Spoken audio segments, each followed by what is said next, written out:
In this video, we're going to be looking at microfoam milk. In aiming to make third wave specialty coffee at home, the milk we put in our coffees is fundamental to the taste. And as lattes, flat whites and cappuccinos are growing in popularity, we'll show you why mastering microfoam is so important. In the past, many cafes would hand over coffees with coarse and foamy textures, with large frothy bubbles, very little flavor balance, and foam that wasn't integrated with the coffee. In more recent times, texturing milk has improved, and what we are aiming for now, and what we want to help people create at home, is that lovely velvety and silky microfoam milk. Creating microfoam is a challenge, even for professionals. It requires introducing the right amount of steam pressure from the wand and integrating it evenly throughout the milk, as well as heating to the right temperature. Furthermore, microfoam milk is essential for creating latte art. So this is the right place to start if that is your goal. What we're looking for is to get that lovely sweetness and creaminess in the milk. I'm demonstrating here with fresh, cold, whole milk, but we'll talk about alternative milks later in the video. The amount of air we put into the milk will vary from drink to drink. For example, a cappuccino will require slightly more air and texture. But for the purpose of this demonstration, let's imagine I'm creating milk for a latte. Something I want you to keep in the back of your mind when steaming milk is texture, then temperature. We should introduce air to the surface of the jug before it gets too hot. Otherwise, you might run out of time to get your desired froth level. Firstly, purge the steam wand until you see a steady flow of steam coming out of the wand. Secondly, the wand position may vary for each user slightly. However, I choose to rest the tip towards 3 o'clock.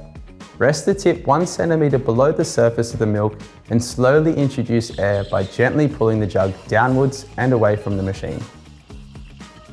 Listen for that paper tearing sound. That's where you'll see the microfoam being produced. If you hear a high-pitched squeal, then no air is being introduced and your tip may be too low. To avoid this, simply lower the jug slowly until you hear the paper tearing sound.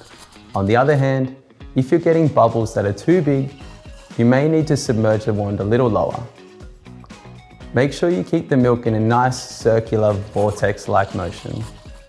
When I'm happy with the texture, I'll bring the jug back up to prevent any further air entering the milk and keep it swirling until I've reached my desired temperature. Here we're aiming to balance the right amount of air with the right temperature and texture. So if you aren't heating enough, it's not going to bring out the sweetness to the milk. And if you go too hot, the milk is going to start to separate and you get a layered effect where the fats and the proteins are separated in the milk too much. We recommend that you don't heat higher than 65 degrees Celsius or 150 degrees Fahrenheit, as the milk can start to split at this temperature. When you've heated it to your desired temperature, stop texturing and wait until the steam has fully stopped.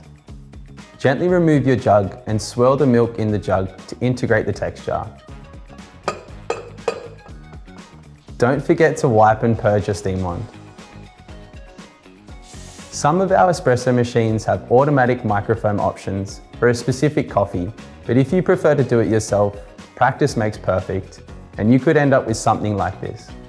All that's left to do is pour it slowly into the shot and enjoy your third wave specialty coffee at home.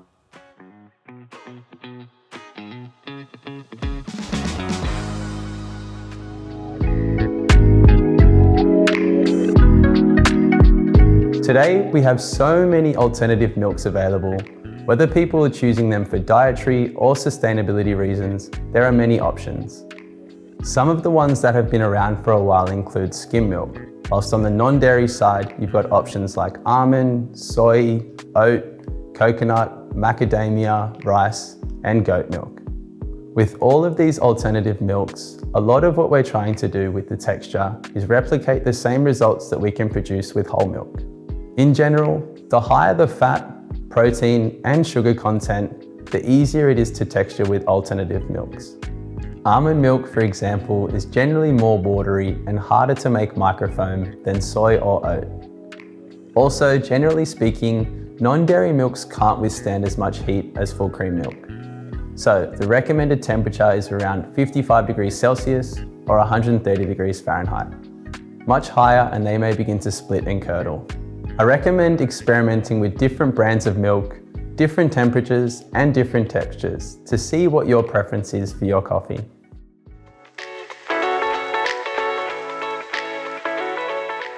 My 3 tips for creating consistently good microfoam at home are: 1. Always remember texture and then temperature. 2. Purge your steam wand before and after every use. And 3. Never retexture previously used milk. Enjoy.